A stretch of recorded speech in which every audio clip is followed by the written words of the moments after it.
Another day, another you. Ndadzoka zvekare muri yeZimbabwe zvina zvina kumira zvakanaka iko zvinezvi. So far takuverenga rimwe guva, another day, another guva panyaya dzeCAB3 idzi. Pane mumwe munhu ari kunzi Zoni akafa panapa, akaurayirwa nyaya dzeCAB3 idzi. Inini zvangu handisi kufara nekuda kwezvinhu izvozvo, ende ndiri kuti kune vanhu vakazviita izvi. Maybe your next generation, ne generation yeuchazouya, ne generation yako iwewe, ameno zvako. Something must be done kwauri, kana kuti munofana kungoramba muchikwenya, because aungaurayire munhu nyaya dzekuti munhu haasi kuda zveCAB3. Iwewe wagara ungoriwo mupurunyu uri dzururu zvaro risina kana charinobenefita. What's wrong with you guys? So nyaya iri panapa muri yeZimbabwe, without wasting much of your time, pari kutaura kuti Zoni na advocate Chamisa, politically motivated murder. It is with deep sadness that we mourn the passing of a citizen volunteer, Kelvin Bonds of 41 of Chitungiza North Ward 25, who died yesterday, 26 July 2026, after weeks in hospital following a politically motivated attack on 14 July 2026. Political violence in Zimbabwe is an unacceptable scourge that must be stopped. According to reports, he was attacked on 14 June 2026 while returning home from Makon shopping center where he had been watching football. It is alleged that the attackers, identified by the witnesses as ZANU-PF supporters, assaulted him with machetes and bricks, accusing him of supporting the rejection of CAB3. He was initially admitted to Chitungiza Hospital before being transferred to the Sitmed Hospital for further treatment. Despite weeks of medical care, he said he succumbed to his injuries on 26 July 2026. We extend our deepest condolences to his family, friends, and all citizens mourning this tragic loss. May his soul rest in eternal peace. Ndo shoko ratiri kutambira panapa rerufu kubva kuna advocate Nelson Chamisa. Muri yeZimbabwe tinosvika kupi muri yeZimbabwe tichingoti nhasi nhasi kuri kuchema nhingi, mangwana kuri kuchemwa nhingi, nhasi kuri kuvigwa nhingi, mangwana kuri guys, chii chamunenge muchingoita zvinhu zvakadaro izvozvi? Zvinhu, this is absolutely nonsense. Handifungidzira kuti munhu akakwana unoswera uchibata demo, unoswera uchibata chibanga, unoswera uchibata bhemba, unoswera uchisumudza chidhina, kutema a fellow Zimbabwean nekuti haasi kunakirwa nechinhu chouri kusapota iwo chisiri kunzwisiswa futi.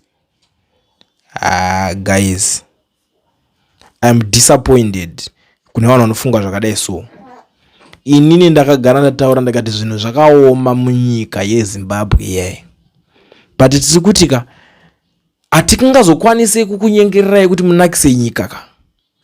Munangagwa wacho takagara ndamudza kare, kana usingade mudhara kuti uite kuti vana vaone mabasa, regera mudhara nebasa racho, regera. Hatimbokunyengerera kuti ramba uchitonga izvi, ndozvegere zvokuswera muchiita. Hatisi type yezvindomu. I remember ndakaona a certain program yekuZANU-PF vakaunganidzwa vachinzi pane here anofungidzira kuti ane maideas aangakwanisa kushandisa, anozviti anogona kutonga nyika, asumuka ambotudzawo. Ndakaona zvindomu zvimwe zvichisumuka zvimwe zvichiramba zvakagara, ndikati izvi ndo zvindomu. Kwanga kuri kutosaizwa kuti mese hamuna kana hwani chamunoziva, muri madinga, nekuti vese vacho vaingodzokorodza zvamakatotaura izvo zvakadai ndo zvitori right, kuratidza kuti muri zvindumurwa. Kana muri vanhu vari right munotadza nei kungotaura kuti aiwaka isu hatingadi kuzotibvunza nekuti kana muchada kuzoda imimi, kana muchinge matadza upenyu mapedza chisirai mumwe anenge ane idea yacho anoziva. But the whole political party yakatoudzwa kuti hakutorina kana hwani, kwatotadza zvakatoitika zvakatodza hakuna kana hwani anokwanisa kusucceed that guy. saka ndo zvinhu 1 ndo chinhu chakuurayirana vanhu izvozvo. Ungatobva kudheni kwako iwe watosiya mhuri yomwe munhu yanherera because of iwewe haasi kusapota zvinhu zvauri kusapota. Zvine basa rechii?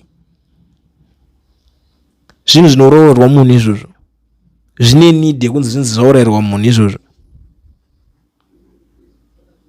So ndo nyaya dzimwe dziri kuitika muri yeZimbabwe dzatinoona takatarisa kuti inonsense. Ndandiona vamwe vachibvunza vari nepfungwa dzekutonyanya kurasika, zvichafamba sei?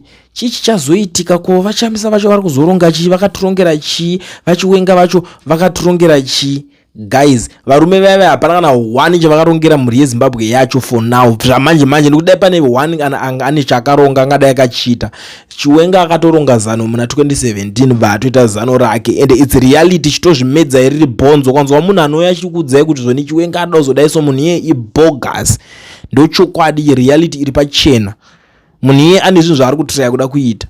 Because izvezvi if you coach Chiwenga akuna kana 1 akaramba twese tonga turi ku inini ndatazomirira general akana ndivazive vese afana. Saka vari kuda kufaitira chii?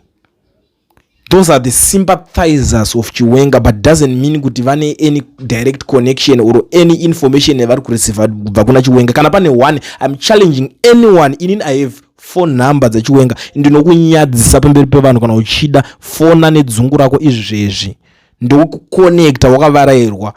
Ndo zvatakati handindipo zvangu pakuita zvinhu nemanyawe kana kuda kuonererwa. Tizvezvi wouyo ndudzo kuti zvoni iwewe uri kupuwa information direct from him. Anyone are willing. Handisipo pakuti muzoti ndona mwana ndatotsamwa nezvataura, regera, handichadi kutombokutera, regera, handichi kudheni kwako. Zvinobatsira ichi tirambe tichinyeberana. Vanhu vakawanda even kubva madays eSadak bebe pakauya pachitaurwa nyaya pachinzi zvoni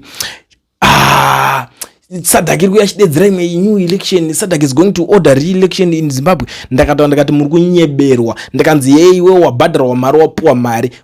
Vaitokuudza izvozvo ndo vanga watopuwa mari manje. Inini zvandakatotaura ndo zvakatoitika. Ndakakuudzai kuti Mnangagwa is going to be the chairman of Sadak. Ana kuitire chairman of Sadak. Inini handendisipo pakusapa. I don't like Mnangagwa even day 1. Ndokana chitozvitaura, if you come to my place, if you come to my studio, if you come, no one supports him.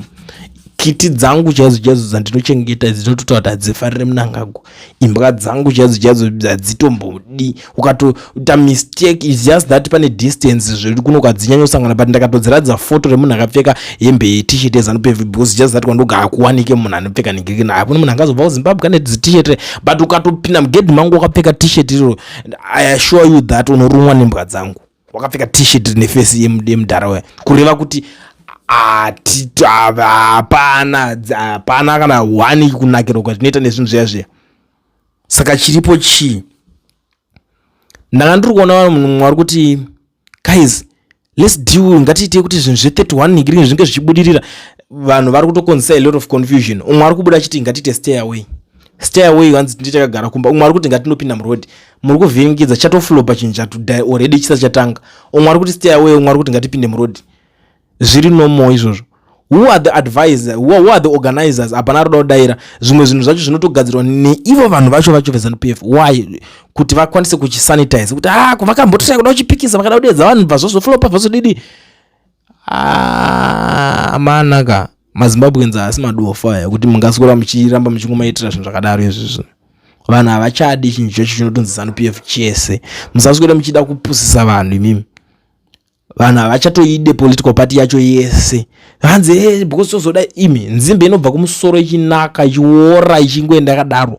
Vanhu havachatombodi kunzwa chero nezva Chiwenga wacho. Because Chiwenga wakabvira kudhara achingonyengererwa. Mudhara titire plan iwo kubva 2017 pawakapedza kuita zvinhu pakapedza kupinda. Zvibvunze zviri mudheni mako zviri kufungudzwa kuti ane plan.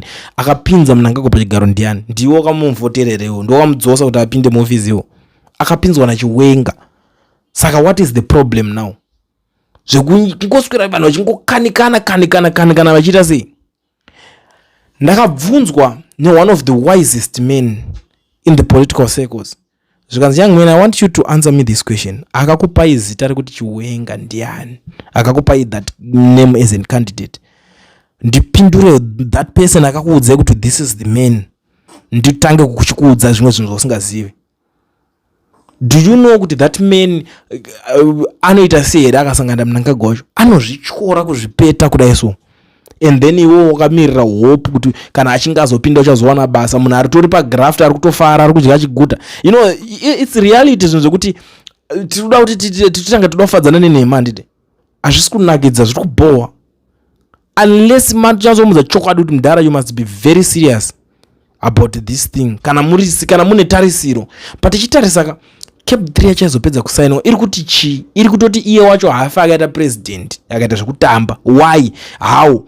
Kana munhu anyone anoda kuita president achatanga avotorwa neparliament. Saka yotaura ma MP ari kuparliament mukumatarisa kuti ange achizovhotera Chiwenga. Ndo zvamuri kuexpecta imimi nebrain dzako dzakakwana chaizvo yotaura kuti vabereki vatambisa mari dzisischool fees here nekufamba mbiri chinzi maZimbabweans unowana pese pese vakachenjera vakaita sei. Hatichadi kupusiswa zvinhu zvisina nebasa rese. I'm not against him, but zvimwe zvinobohwa kuti izvezvo vanhu vanosvika pakuurayiwa hazvichanakidza. You are the next target because you are a critic of CAB3. Mangwana ndinge ndiri panapa futi ndichikuita breaking news ndichati waurayiwa nenhikirikiniyo. Zvinonakidza here izvozvo. Ndiwo the next person. Muramba muchingoitwa ma-victims every day because of nhasi unobudikira kuti ndizvaudaizoazvikuita vobva vatokuona vobva vatokudzima. You know the funny thing is zvimwe zvinhu zvacho zviri kutogadzirwa nevanhu vacho vezNPF ndo vari kutocreata zvimwe mademo zvisingabudiriri izvozvizvi. Apedza kuchicreata so votoona iwo uchisumudza musoro wobva wanzi dzvi because wakazvigarira kudheni kwako hapana chawanga uchiziva.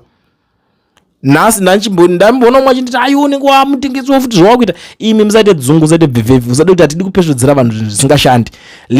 Kana muri kupa kuorganiza chinhu chinobudirira. Kana zvisiri kubudirira, be honest nevanhu. Ndambobvunza maquestions mamwe ndakabvunza. Makambounganidza mambooni kana mabhazi here maane nhamba here yevanhu vamuri kuexpect kuti vange vachiatenda the demo? Hapana, muri kungoda pasocial media mungonyora kuti ngatinge tichinekena. Do you know kuti vanhu vazhinji vanoona social media ma-statistics? Ini hangu I speak for myself. Most of the audience of the people vanoona United Kingdom, America, Australia, South Africa, here where I am, Zimbabwe I think iri number 8 panyika dziri line apo dzinoona zvinhu zvine zvichiitika online. And then you tell me kuti saka zvichange zvichibudirira because chinhu chiri kugena momentum pa social media. Do you still remember momentum yakagenwa namudhara Gezera achitanga chincheche? Aiwa guys, hazvindinakidze kana ndichiona vanhu vachipera kufa mana. Nyaya yekufa isi nyaya yekutamba nayo. Do you know kuti kuna vamwe vanhu vakafa iwo kumashure uko vachitotarisira kuti kuchange kune better Zimbabwe? Mhuri dzavo dziri kumbodya chiko? Dziri kudyei? The next thing unongona ungonzi rest in peace. Peace yechi iwe unofunga kuti peace inouya iwo. Ngatiudze nechokwadi iwe. Peace inohera wazotosiya vana vacheche kumboko vasina anochengeta chaizvo. Do you expect peace? And then the next thing because we are serious about chinhu ichochichi. Nhasi umwe uri kubuda achiti ngatite stay away, umwe ari kubuda achiti ngatipinde. Muri kuconfuse vanhu pachenyu kudhara. I've been challenging the organizers since day one. Amana mimi, you must be very serious. Atidi zvimani zvokuti izvezvo panzi pauro. So what are you doing about that person abva kureyo? Because you are the organizers. Izvezvi so parikutoningina pane vamwe vanhu vari kutodya mari vanochengetwa every day vakatoasaira kuti ungodya mari yekunzi every critic dzimai munhu. Unozviziva kuti panga pari kurohwa benzi sebenzi, pari kurohwa munhu kubva kumashure kwese uku. Pakatanga munhu vese vaipikisa zvekuti CAB3 bvunza vanhu vangaenda kuma-consultations meeting. Imimi you are not there. Wakangogarawo panapa. Umwe unotosangana naye mangwana, unotosangana mubhawa chibaba ndandiri kutoronga zvakadai. Iwe uri kuronga chii? Tiri kumwa tese tiri mujoza muno tiri kuita dhakwa tamwa tadhakwa. Utaura kuti kuronga chii? Unorongera munhu ari paground uchinzi kumurongera chii? Unomurongera the next thing auende futi wapedza kuti iona zviziitwa vanhu madhara ane utsinye. Ndakaniboa zingaite madhezi amudhara Gezera. Tikatogara baba tikatokula zvedu tikimbokula mbijana tichimbodzikisa tiunzwana kutoti petiti tizoronga paya petizodei kuti unoronga chii uchironga uri kure kuno kwakwadzisa vanhu vapinda vanhu vapera kubata iwo uri kure kugwara ndo umwe nyaya iripo. Guys, inini chandirongotora ndichikuti let's organize chinhu chinobudirira, simple and straightforward. Kana pachitwa chinhu you must organize something chiri tangible chinobudirira, not to confuse people. Ngatite stay away. Umwe ari kuti aiwa ngatitochipindira titodai so. Umwe ari kuti endai munondisvitsira tsamba yangu. Ndakabvunza umwe munhu so kumubvunza ari kuti iye ari ndi-organizer. That person haagonotaura kana Shona. What are you organizing if you can't speak Shona yacho? Unoda kuorganiza utaura nani? iwe unofunga kuti ukataura sangana na mutamba mutamba unofunga chirungu chobuderewe ukamutarise chero achichigona unofunga kuti anokudaira nechirungu anotanga kuti ane unechona ofoti but I'm a South African ndongoti ndikukurwadzirirwa hakuna munhu andokurwadzirirwa ende nanchiona futi that lady Jasita what that lady where ari kukonzeresa pain South Africa muno our brothers and sisters are losing their jobs every day because of ye nasa kuda kumhanyira ngodairira zvimwe zvinhu zvekuti aningirikina I support that ningine yekuti ari kuningina kana achinge ane rudo nemoyo wekuti ari kufarira mazimba anofanira kutangira paground like what Malema has been doing. Malema anga ari kumira nemazimbabweans anga ari kumira nemaforeigners kuti musarove maforeigners yekuti kucharova muforeigner mangwana uchanzenga wakurova muzulu wakurova mutswana wakurova mupedi wakurova muchangani hatiti because unonga wakumuti dzokera kwakati dzokera kuvhenda kwenyu dzokera kwakati kwenyu but uya notomboti every Thursday ngatibudei tivadzinge ngavadzokere ngavasiya mabasa edu the next thing auya achingokupolisha munofanira kuona zvimwe zvinhu zvakadai so izvi handidi hangu inoza most of the times handinyanya kuda kutaura zvinhu ndichingodai so because is something yekuti hazvina kana anozvitaura even iyo hapana ndiani wano unoona achisumuka achitaura chokwadi chakadingira chakamenywa kudai so imhenya yechokwadi ende ichitaura nemiyo ameno kana uchinge usina kunakirwawo nazvo ameno ende nachinzwawo nditi ozori kuita izvo ndakataura inini ndakati even ndangagwa kana usingadi kutonga nyika regera totsvaga umwe iwewo futi kana usiri kunakirwa neni uchiti ozova kutaura regera futi kutotamba neni kwacho handinyengerere ndosina ndichikunyengerera ndichikunyebera ndikupa force hope kusvika rini ndotamanya kuti guys zvinhu zviri kuzo dati ngapaitwe zvinhu zvinobudirira kana mimi matowirirana munhu wese handidi kunzwa kana one munhu anenge achiti inini ndikutoronga ndiri kudiaspora enda paground chinhu chitofamba. I give support anyone at the ground. Anyone who is willing, anyone who is part of the organizers who come to the people's platform. Because it's never questions that teach kubvunza. And this kubvunza on behalf of myself. And this kutaura newo on behalf of myself. On behalf of others. Vanhu tinema doubts akasiyana-siyana. Tinofunga tiri ku side ku left, tinofunga tiri ku right, tinofunga zvakasiyana-siyana. Azvizonakidze mano uzoti mumwe munhu auraiwa. Mobva maita veranda demo. Kakadiki kekusikiza. Uchisikiza yava vanenge vachirova. Ndonyaya inonetsera vanhu vacho iwe ukakasikiza vanokurova